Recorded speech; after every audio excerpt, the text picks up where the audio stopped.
The bottom line is all the polling data right now, which I think is premature because the campaign really hasn't even started. I mean, it hadn't started in earnest yet. Most of the time, it doesn't start till after September, after Labor Day. So a lot can happen. But I think I'm the best I believe I'm the best qualified to govern. Hello, it's Thursday, July the 11th, 2024. Welcome to GoodFellows from the Hoover Institution. I'm Niall Ferguson, the Milbank Family Senior Fellow, and I'm sitting in for Bill Whalen, who's off enjoying himself. We don't quite know where. I'm joined, as usual, by my esteemed Hoover colleagues and friends, the economist John Cochrane and the former National Security Advisor H.R. McMaster, both best-selling authors. We've had a month off. I don't want you to think we were on vacation. We were preparing for this show. But having been off air for so long, we have a packed show for you today. And to kick it off, we are extremely fortunate to have as our guest the one and only Jonah Goldberg. Jonah's the editor-in-chief and co-founder of The Dispatch, available at thedispatch.com. He's also the host of the Remnant podcast and a fellow at the American Enterprise Institute and a columnist at the LA Times and a contributor to something called CNN and the author of two books, at least, Suicide of the West and Liberal Fascism. Jonah, welcome to GoodFellows. Great to be here. And I particularly appreciate the subdued but nonetheless pronounced rolling Scottish R's and various pronunciations in there, from the Cochrane to several others. But anyway, thanks for having me. Well, Jonah, I know you're having accent envy. A lot of people have it. I do. But I wasn't called Neil Campbell Ferguson because I was born in southeast England. This is Glasgow talking. But Glasgow, I think, softened by Californian years in the company of the Goodfellows. We're going to kick this off. This is going to seem a bit egotistical, but it's what they told me to do, by talking about a column that I just wrote for the Free Press for our friend Barry Weiss, with the provocative title, "We're All Soviets Now." I actually wanted to call it, "Are We the Soviets?" And I'm going to just, for those who haven't read it, and there probably are some, I'll summarize the argument, which was essentially that although there are obviously enormous differences between the two political and economic systems, there's something going on here that makes me think of the late Soviet Union. When I look at the United States, the obvious one, which I want to talk a bit more about, is gerontocracy. Old men too infirm to be in positions of supreme leadership. And there were a bunch of others I threw in: soft budget constraint and public finance, a military that's simultaneously very big and expensive and somehow doesn't win a war in Afghanistan, total public cynicism about nearly all institutions. And for me, kind of the clincher, this really severe decline in life expectancy that we've seen in the United States in the past couple of decades, which I really haven't ever seen anywhere else in any other advanced a country than in the Soviet Union. And so that was the thesis. And I was fortunate or unfortunate to incur the disagreement of none other than Jonah Goldberg, who shot back. It must have taken him half an hour to write, "No, we are not living in late Soviet America." And so Jonah, can you recap for those who didn't read your brilliant riposte why you don't agree with my "Are we the Soviets?" question mark? Sure. And like you, I'm perfectly happy to leave this debate in the dustbin of history alongside the Soviet Union. But I'll start from a sort of a big picture perspective. I grew up in a very anti-communist family. I spent 20 years at National Review. I spent most of my career in and out of the American Enterprise Institute. And so I come from a milieu that finds false moral equivalence between the United States and the Soviet Union to be fighting words. I think the Soviet Union was an evil empire.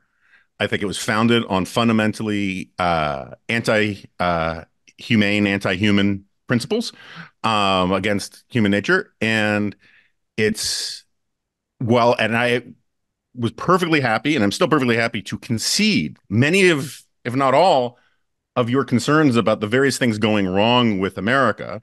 My point was pretty narrowly focused on saying that the analogy to the Soviet Union, I think you gripped it too tightly, and hung things on it that don't quite belong there, in the sense that um, it's a false diagnosis. If you're looking to say, if you're looking to describe, to fix the problems in the United States by looking through the prism of comparing us to the Soviet Union, you're going to fix the wrong things the wrong way, because our problems don't stem from the same origins as the Soviet Union's, even if we have some similar symptoms like gerontocracy and some of these other things.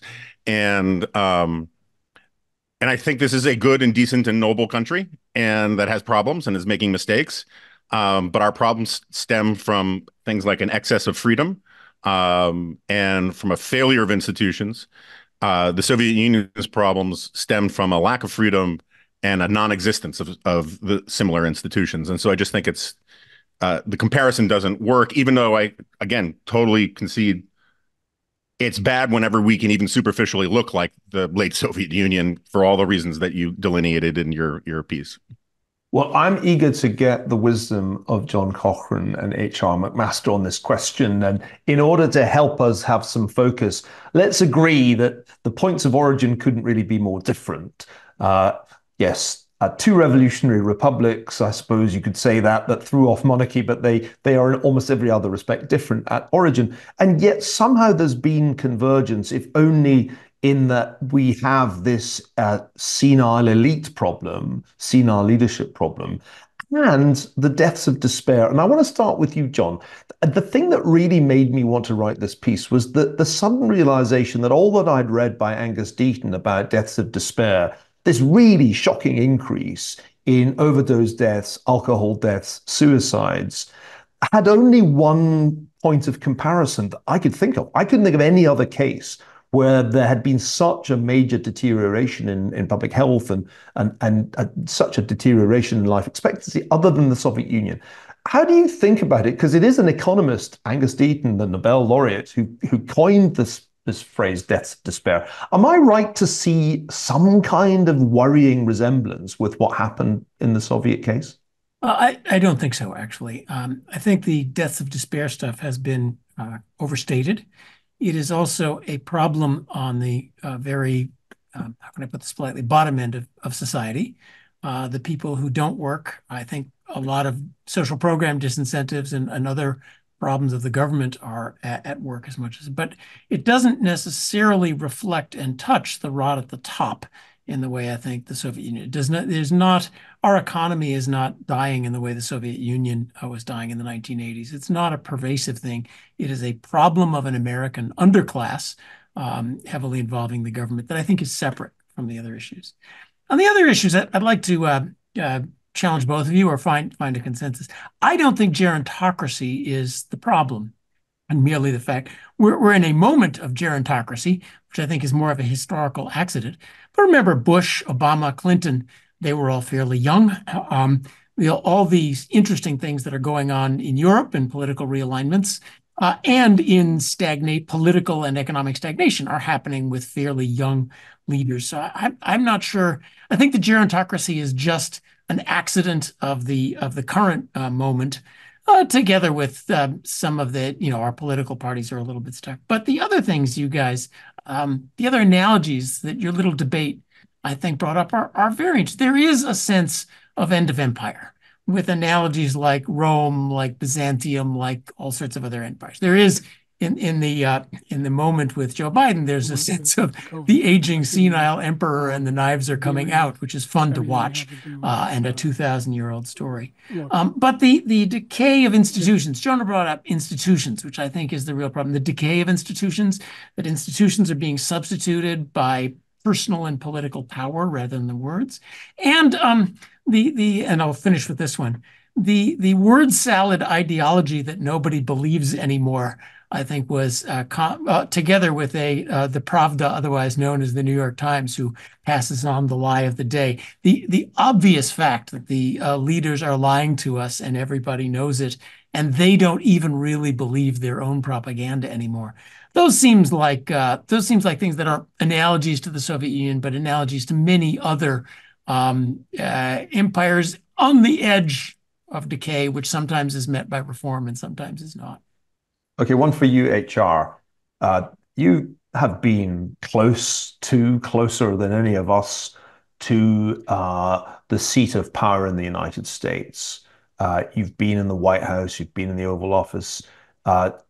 Give us a sense of whether one should be president of the United States at the age of 81 or even in one's late 70s. I mean, just pure and simple, would you want to serve under a general in that age group? No, let's not, guys, age is not the issue. There are sharp 81-year-olds. Cognitive decline is the issue, which can happen to people in their 50s.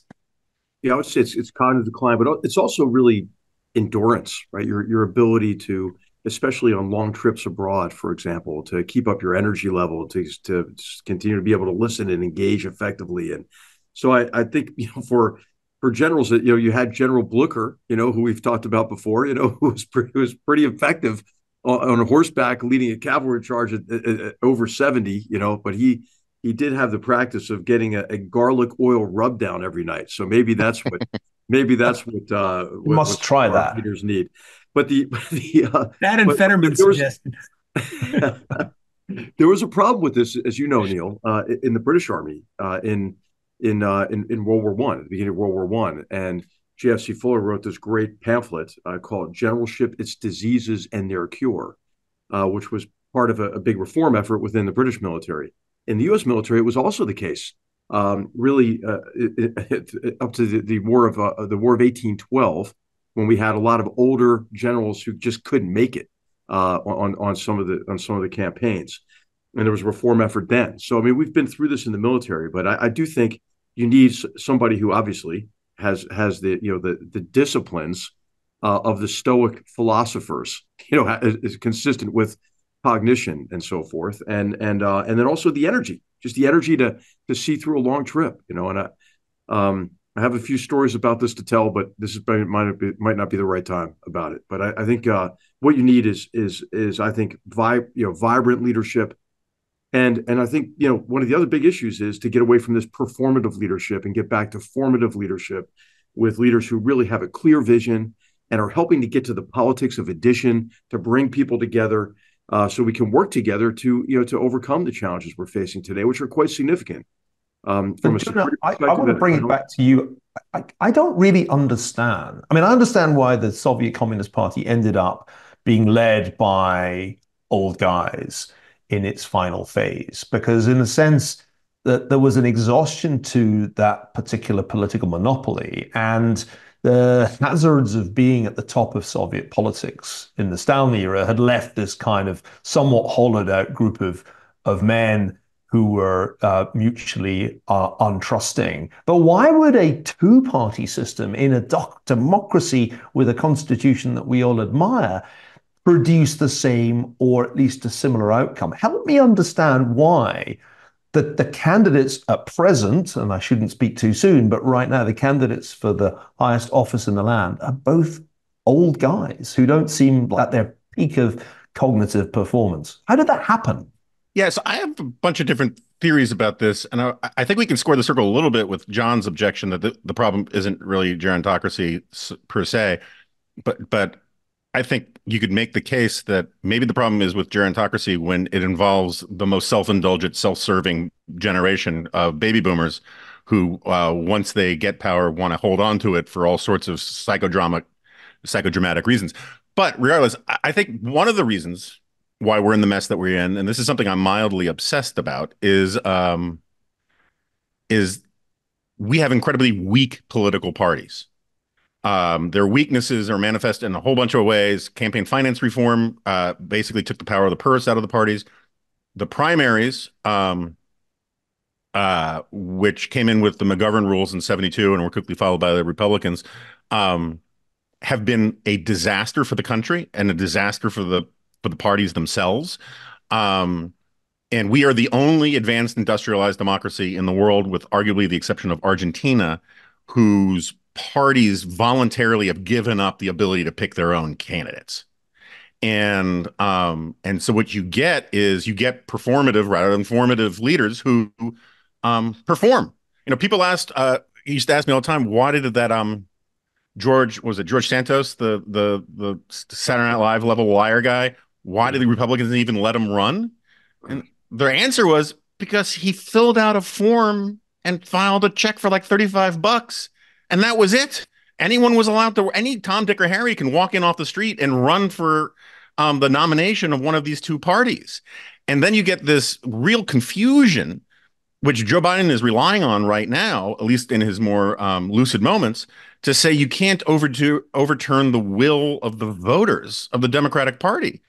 Well, the idea that the parties have to be answerable to 9% of the electorate, who are the people who vote in primaries, who tend to, according to the social science data, the amazing thing is the base of the parties don't actually like their own parties. They just hate the other parties more. And so everyone is voting on the most dysfunctional, performative people that will own the libs or, annoy the other side, rather than actually thinking about people who know how to get things done and work the institution. And so I think that's a big part of it, is democratizing the political parties has ruined them, has enervated them completely. I want to just riff on this because I agree entirely. Rooms full of old white men, smoke-filled rooms, would never have picked these two because they want to win and they want to govern and they want to win durably.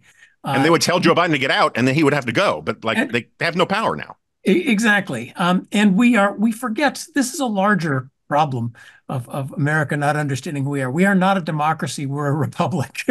We don't vote on everything. And there's too much, the will of the people, whatever they voted on is right. Well, that's not how our founders set it up, with very good reasons. The parties are supposed to be private organizations that put together reasonable candidates, and then you choose among those. But I don't know if I entirely buy your argument, Jonah. I think it might apply to what's happened to the Republican Party, but I'm not at all sure it's true of the Democrats, because after all, it was the party elite that decided Joe Biden should be the candidate back in 2020 because they calculated that only he could beat Trump. They told the other contenders before Super Tuesday, sorry, you're all out, and they all obediently got out. And in a sense, Biden, I think, represents the persistence of the Democratic Party's curious organizational structure, in which there's a Chicago faction of the donor class, there's a Californian element, then there's the sort of East Coast people, and they still run their party. That's why they made the mistake of having Hillary Clinton as a candidate in 2016, when, by the way, Biden would have been a better candidate. And I think that what we're witnessing right now is the death throes of that political party. Because it's got itself into this tremendous bind. It has Biden, whose cognitive decline they could not conceal for the entire 4 years. But they also have Kamala Harris as vice president, and then none of them seriously believe that she's up to the job of being president either. So the question is, what do they do? I think they're still in control of the process, but they don't seem to have a good option that they can all agree on. Am I right in thinking that they're in a different place from Republicans, who I think have become captives of a MAGA movement that the party long ago lost control of? But even the MAGA movement represents politics. Trump did go out and get the endorsement of everybody and is able to threaten, you don't fall in line, you're with me. So even the Republicans are more of a party than they look. And you've made a great point about the Democrats. They can threaten people, you go along or else. Sorry, Jonah, go for it. Yeah, no, look, I don't dispute that. I would say in 2016, both parties were under threat of being hijacked. And Donald Trump successfully hijacked the Republican Party. Bernie Sanders almost did, right? Bernie Sanders is not a Democrat. He spent most of his life being a giant pain in the ass of the Democratic Party. A serious party would say, I don't care that you're calling yourself a Democrat to run for president. You can't run. Like, you've been an independent. You've run against Democrats your entire career. You supported people who have hurt this party. You can't run on our primary. But they let him in, and he almost took over, riding the wave of populism. I do agree with you that the Democratic Party has more of these mechanisms, because it's needed them in the past. The whole idea of superdelegates was created by Democrats in the past to deal with threats from populism. The Democratic Party is the natural home of populism. And so it has some internal mechanisms left to deal with the problems of populism. The Republican Party has not been the home of populism. And so it's cultivated and cultivated and cultivated. And then all of a sudden, it was like, oh my gosh, we have no idea how to deal with these people. And they swamped the party. They took it over. And now the Republican Party is wholly a subsidiary of Trumpism. And the Democratic Party is this weird hybrid thing. Nobody is a cultist follower of Joe Biden. I mean, you can't do that. He has no cult of personality, but there is this negative partisanship thing that is sustaining him a little bit. I would disagree with you slightly. I agree with your point that the elites had a big role in getting him the nomination in 2020, but a bigger part of it was the fact that, and this is something that screws up a lot of political analysis these days, the most conservative major segment of the Democratic Party today are African American women in their 50s. And they, like when we were growing up, the black left was code for, or the black Democrats were code for the left-wing base of the party. Now the left-wing base of the party are these open-toed shoes with closed minds, barista socialist jackwads who do all this woke stuff. And it's the black ladies in South Carolina who said, you guys, we're not voting for Kamala Harris. We're not voting for Cory Booker. Those people are crazy. We're voting for the conservative old white guy. And so it's fascinating to me that they're the ones who are still clinging to Joe Biden at the expense of preventing Kamala Harris from becoming the president of the United States. It's an interesting development. But I agree, they're not perfectly symmetrical because Trump has transformed so much. But I think they both suffer more from weakness than from strength. Hey, Jonah, but don't you think that there are those in the Democratic Party and maybe the progressive far left who see Biden's weakness as an advantage, right? Because then they can manipulate him, use him, as a cipher almost for their radical agenda. Oh, I think absolutely. And I don't even think it's just manipulation, scheming. Biden came in and promised Elizabeth Warren and all those people, just gave them the store and said, I'm going to be your guy in here. And that's why a lot of those people are sticking with him, is because they've got investments in the Biden administration. Lena Khan and all that all stems from that. And I think that they've gotten all their people appointed right at the assistant secretary level in all of our departments and agencies. For example, those in Homeland Security and borders, who just basically said give parole to anybody who comes across the border illegally. The people who have put into place these policies are all the far left people. Oh, I agree with that entirely. And also, one last point, I'll shut up, is that people think that Joe Biden got elected because people thought he was a centrist. He's never been a centrist. He's been a centrist within the polls of the Democratic Party. So as the Democratic Party has moved left, he's moved left with it. There are no Sam Nunns to pull him right? And so he is good at reading Democrats. He's not great at reading the median American. And the irony here is that if he was going to beat Donald Trump, those are the voters he would need to go for. But he doesn't have those instincts, and the people around him really don't, because he is surrounded by a lot of those sort of Elizabeth Warren types. Can we just get the crystal ball out here? Because what we need to figure out is what's going to happen. And my spidey sense tells me Joe's not going to make it, because he's lost not only the New York Times, he's lost Hollywood. He's lost some major donors. It looks like President Obama is not on board. And so my sense is he's not going to make it. And I, at the same time, don't easily imagine Kamala Harris smoothly inheriting the nomination, or for that matter, the presidency. But this gets us into some historically interesting territory, because it's been a long time since we had a contested convention. I mean, there might have been one in 1968 if Bobby Kennedy hadn't been assassinated, but there wasn't. You have to go back to, 1952? I'm kind of digging into my US political history when both parties had contested conventions. Is it conceivable, Jonah, that we're going to go back to those days when the nomination actually gets decided at a convention? Is that possible, or am I just dreaming? Um, I, I, I hope it's possible. I honestly don't know. I mean, my prediction is as good as anybody's.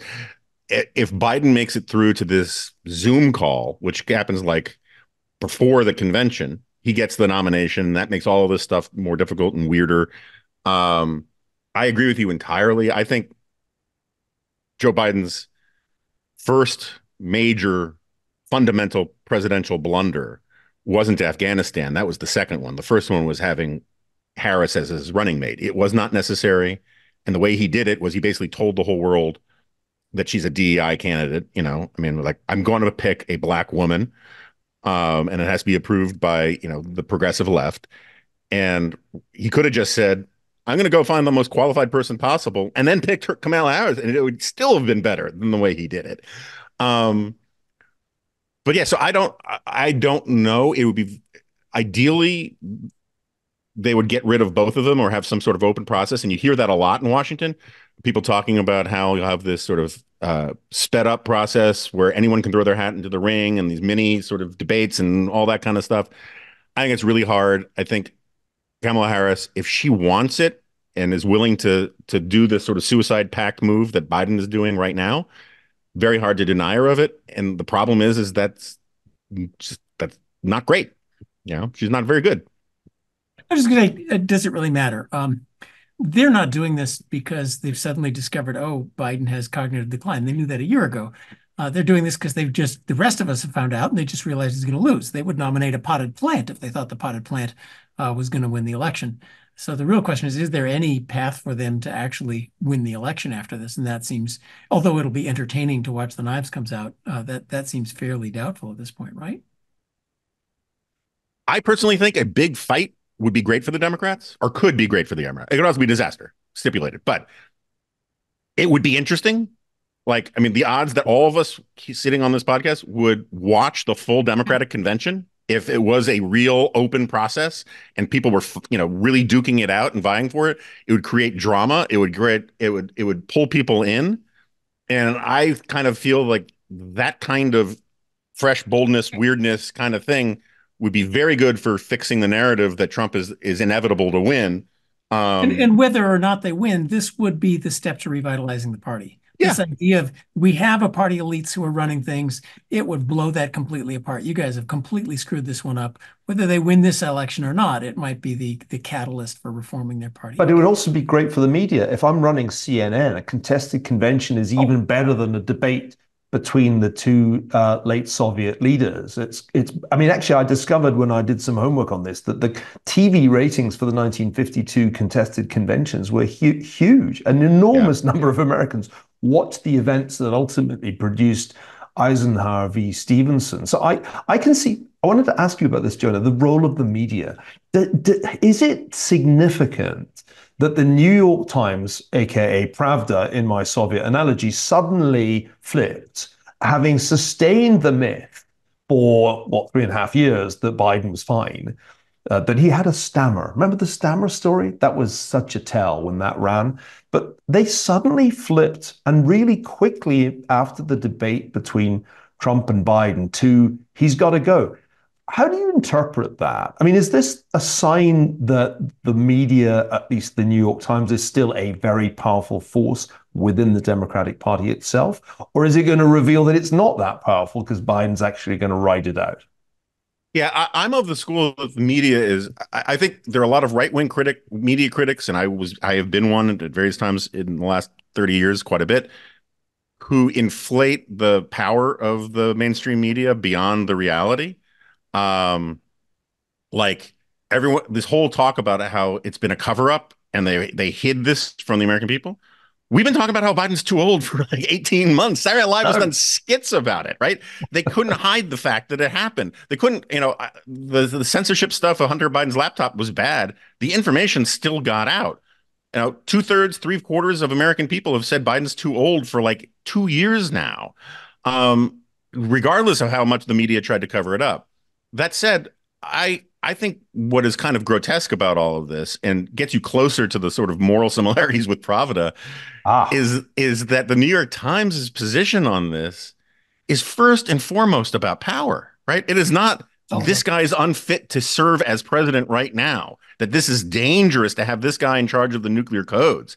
It's that this guy could lose to the Republicans, and that freaks us out. And I don't blame them for being freaked out. I despise Donald Trump, but like, if you don't think, just as a matter of civics, you would think the primary issue is this guy up to the job of being the commander in chief of the United States now or for the next 4.5 years?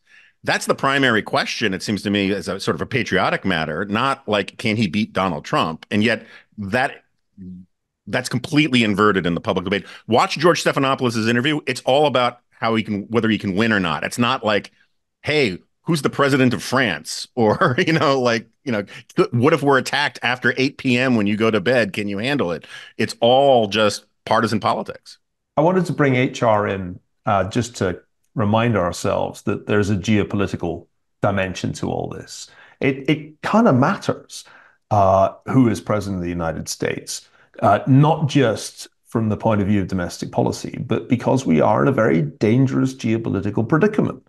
And more of us have come to the view, which we've discussed on this show before, that there is now a kind of axis that unites China, Russia, Iran, North Korea, poses threats all over the world.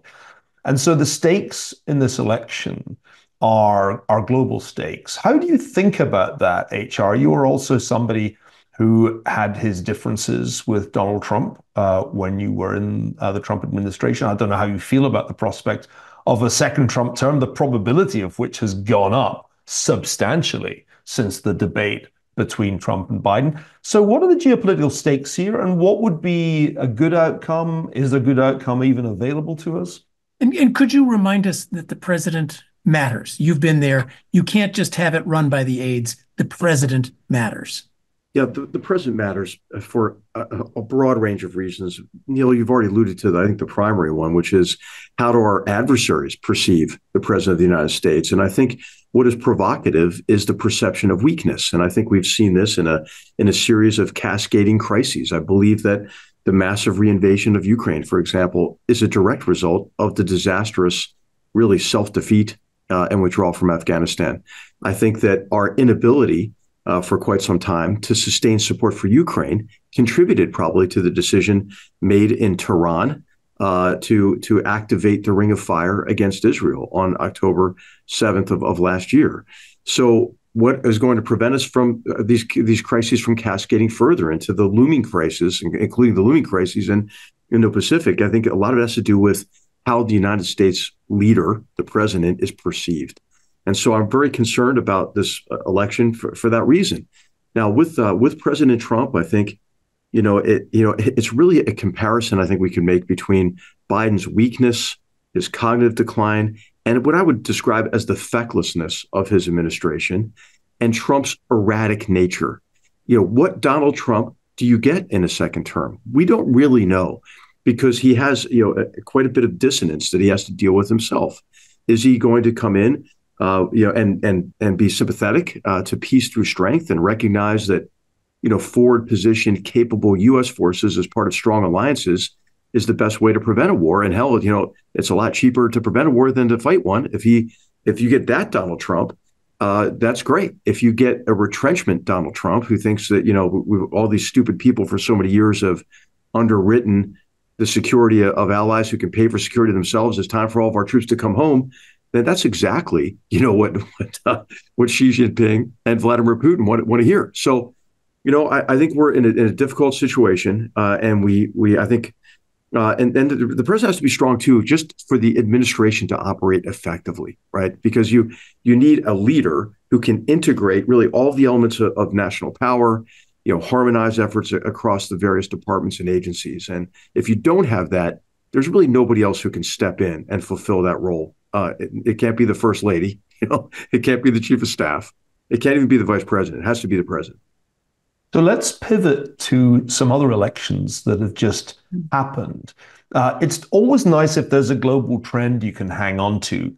And there was one in 2016, the populist trend that Jonah talked about earlier. Hard to spot a trend if you look at what just happened in the UK, where I find myself sitting as we speak, and in France, because in the UK, on July the 4th, Britain celebrated independence from the Tories Day by voting the Conservatives out in an enormous national revulsion and propelling the Labour Party into power with almost as big a majority as Tony Blair won back in 1997. Meanwhile, in France, the story was that actually the right appeared poised to take power after the first round of their parliamentary elections, only for that pendulum to swing the other way in the second round, resulting in a hung parliament.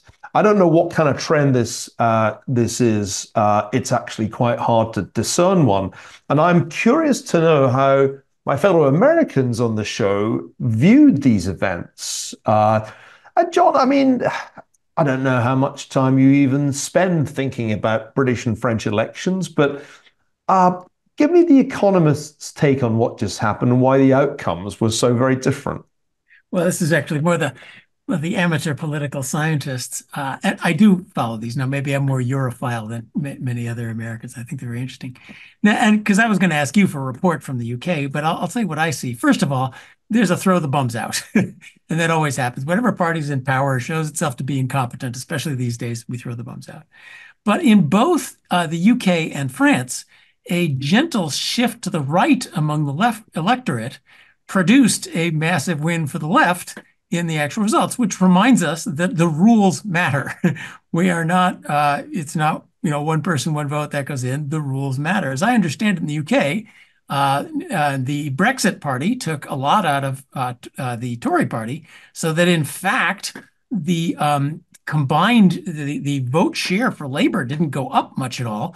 What just happened is first past the post, you had a spoiler on the right, and they won the majority with typically 30% or so of the actual vote. Same in France. Marine Le Pen is the story, and of course demonized in the media as the far right, but it was gaining real ground. What happened? Well, the rules matter. The parties on the left stopped squabbling, got together and decided we'll only have one person fight against Le Pen in each district, even though Le Pen rose up to like the 35%-ish and is the largest party. Nonetheless, the combined other ones who stopped squabbling on each other took over, and now we have a far left parliament in France. So the overall trend I still see in Europe is a gentle shift to the right, which is, of course, derided as the populist, the racist, and so forth. But a lot of it is the common sense right, who looks at gas prices in Europe and says, no more, thank you very much. But combined with the eternal reminder, the rules matter.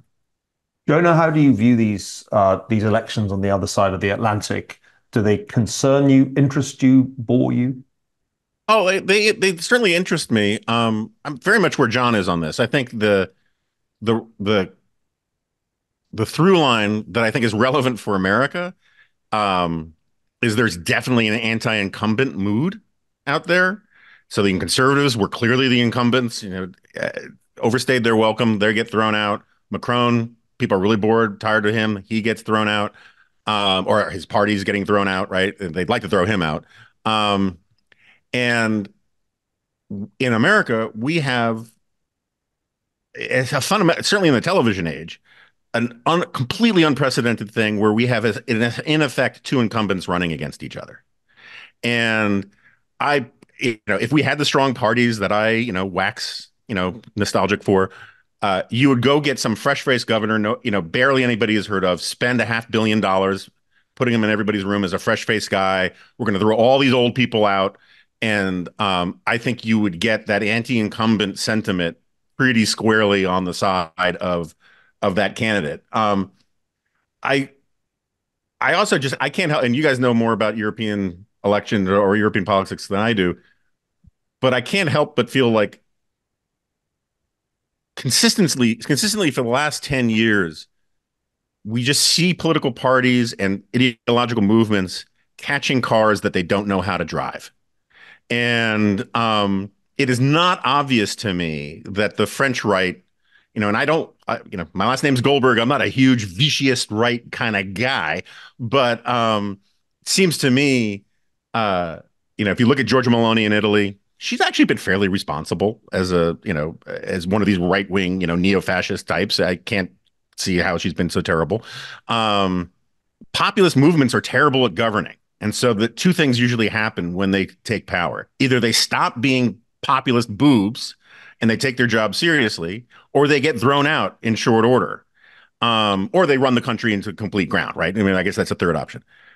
Seems to me having the hard French left win this election to stop the right may bite everyone in the ass, because some of those people are really, really terrible, no less anti-Semitic, some of them, than the supposedly anti-Semitic right. And in some cases, I would argue, much more anti-Semitic.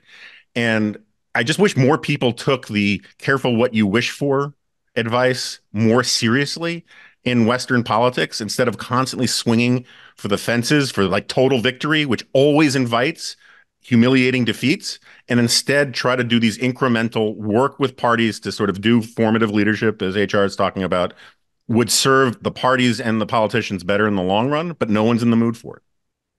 I learned a word in Paris a couple of weeks ago, melonisation, melonization. And this was what the French elite was talking about as they contemplated Jordan Bardella, the young gun of the French right, and wondered if they could turn him into Meloni if he actually got into power. And it turned out that they don't need to melonize him because he didn't make it into power. I think the British system has once again delivered one of those terrific punches to the nose that it's designed to deliver. Just for those who don't follow these things closely, it might amaze you to learn that Labour won 2/3 of the seats in the House of Commons, 412 out of 650 seats, with barely a third of the votes cast. And in fact, Labour's total share of the vote barely changed relative to the last election in 2019, when they got completely crushed. The increase in their share of the vote was less than 2 percentage points, and it was nearly all in my native Scotland, where the Scottish nationalists collapsed. The Reform Party, which is the supposedly far right, but let's just call it New Right Party, actually won 14% of the vote, came in third in vote share, won just 5 seats. So if you think America's electoral system is quirky, Britain really has got non-proportional representation, and it has done for a very long time indeed. And I will fight and die on the hill of justifying that system, because I think what the British public wanted to do was punch the Tories on the nose, not necessarily to give Sir Keir Starmer a massive mandate for change. We are almost out of time in this segment of our show, and I don't want to detain Jonah too long, because I know that he has things to do in that exotic location where we see him. You look as if you're trapped inside a museum, Jonah, but it's a very appealing looking museum. I'm going to just ask you to conclude this segment with a prediction. Who is going to be the President of the United States inaugurated in January of next year? Oh, gosh. If this were The Simpsons, I would say the inanimate steel rod. But and since we're not there, with zero desire to be held accountable to this, unless I'm absolutely correct, I am going to say Kamala Harris. Well, there is a shocking thought with which to buy gold of GoodFellows. Yeah, gold is available at all good mines. Jonah, thank you so much for being our guest. We always love having you on the show. And thanks also for a really good debate about late Soviet America. It made me glad I'd signed up with Barry, because it's a while since I've sparked that much disagreement with an article. Long may we continue to disagree civilly, and hopefully over a drink soon too. We are going to wish you a very enjoyable summer. Look forward to seeing you on the other side. And if you turn out to be right, and it is President Harris, you get a free copy of Ben Steele's recent book on what might have happened if a certain vice president had gone on to become president after the death of Franklin Roosevelt. As we all know, it wasn't the man of the left and fellow traveler, Wallace, but of course, Harry Truman, who became president. But who is vice president matters. It matters a lot if you've got an old and potentially sick president. Thank you so much, Jonah. We'll see you again after the summer. My pleasure. Thank you. Thanks, Jonah. And we now turn to the lightning round. It's that moment when the Goodfellows have to give short answers. I'm going to start with one for you, HR. It seems like a long, long time ago, but there was a time 8 years back when everybody was convinced that the Russians were interfering in the US election, and that was the decisive variable that led to the election of Donald Trump. We didn't hear so much from the Russians in 2020, but it seems like they might be making a comeback into the narrative in 2024. What's going on, and is it serious? It's serious, Neil, because really the Russians don't give a damn who wins our elections. What they really care about is that they want a large number of Americans to doubt the legitimacy of the result. So I can't believe that they have a preference for Donald Trump over an enfeebled President Biden. I don't think it matters to them. And I don't think it mattered to them in 2016. It's really important to remember, I know this is lightning round, so I'll be quick about this, but in 2016, they had a campaign ready to go that said Donald Trump was cheated out of the election by Hillary Clinton. They actually rolled out that disinformation campaign, and then they were as surprised as Donald Trump was when Donald Trump won. So they reeled it back in and changed the campaign to, well, Trump would have won the popular election if it hadn't been for all the fraud perpetrated by the Clinton campaign. So they don't really give a damn who wins. What they want us to doubt our democratic principles, institutions, and processes. I just want to disagree. This was an intelligence leak. Once again, let us remember the 2016 Russia stuff was a hoax. It was paid for by the Hillary Clinton campaign and written down as a legal fee. No, actually, John. Well, let me finish. The Russians, In 2020, 51 intelligence officials wrote that the Hunter Biden laptop was all Russian disinformation, lying to us again. Here we are again. That they are trying this gambit once again is just amazing. We don't need Russia to provide disinformation. We're perfectly good at doing our own disinformation. I so agree with that. I agree with that. We're our own worst enemy. Absolutely. But I mean, I think in the Kremlin, they're just like clinking the champagne glasses. Hey, look at the Americans are tearing themselves apart again. Absolutely. But what matters, the intelligence agencies are now leaking this kind of rumor in order to influence the election again.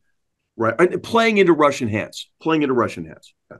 We'll turn, as it's the lightning round, with lightning speed to a question from the mailbag on an unrelated subject. It comes from Bill, who's a viewer from Atlanta, Georgia.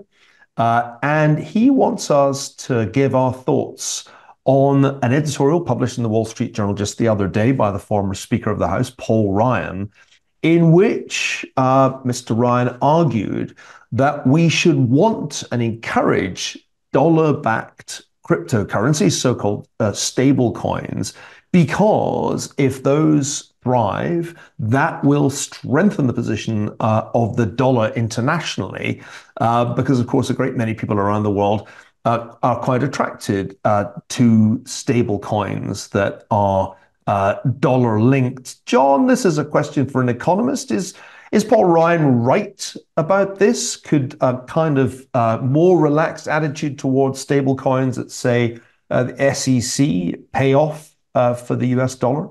Oh boy, 50-50. And boy, you're challenging me to do this in the constraints of lightning. What are stable coins good for? Well, they're not very good for regular transactions. Traditional technology is much faster for regular legal transactions. They're great for illegal transactions, and being able to use the dollar for illegal transactions is a great use of the dollar. Now, we don't want to enforce every law, like, for example, China's currency laws or laws, it's a great way or Venezuela's currency laws. So there's an optimal amount of illegality there, but it is not Stablecoins are not a great technology for regular everyday transactions. They are a great technology for avoiding sanctions, for avoiding laws, and so forth. So he's sort of right, but iffy if you think about the actual, why that would be useful as opposed to money market funds or Zelle or every other means of electronic transaction. I must admit to quite liking Paul Ryan's article. I'm also struck, John, by the way things are shifting, the way adoption of crypto is happening in traditional finance. Even the Bank for International Settlements, which used to be doggedly hostile to every single blockchain-related innovation, has come out arguing that, well, maybe there could be tokenization, maybe there could be something salvaged from this, though they don't want stable coins. I said it would be a lightning round, and we've got time for just one more question, and it's a very personal question, if you'll forgive me, gentlemen. Under mounting pressure from my younger children, I need to get a dog. But the question is, what kind of dog should I get? Who wants to go first? I would just say don't get a dog that has any pit bull in them. That would be my only advice. John, have you got advice a view on dogs? Portuguese water dog, as our beloved Angie and Bia, current Bia, are Portuguese water dogs, non-shedding, tremendously loving, as active as your young children, and come on over and visit someday. That is a fantastic solution to the problem. Of course, regular viewers and listeners to Goodfellows may have their own opinions about what kind of dog I should get. I would like to hear from you. If you have a strong case to be made, what kind of a dog would get on well with the idiosyncratic parents and 12-year-old Thomas and 6-year-old Campbell? This is one of those life decisions that I need to crowd source. I just want to add, the Obamas were notorious for having Portuguese water dogs. So remember, find a conservative Portuguese water dog. We will, of course, put them through the traditional Hoover ideological test of soundness. Yes.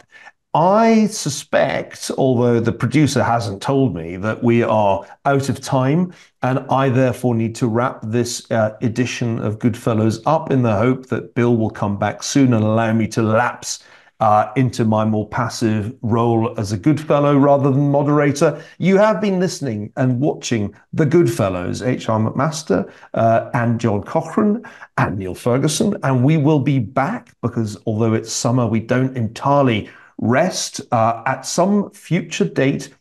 Enjoy the summer. Give us thoughts on dogs, also on politics, also in geopolitics. We're always looking through your mail, looking for good questions for the lightning round. And with that, I think it is over and out from the Hoover Institution. Have a great summer. If you enjoyed this show and are interested in watching more content featuring H.R. McMaster, watch Battlegrounds, also available at hoover.org.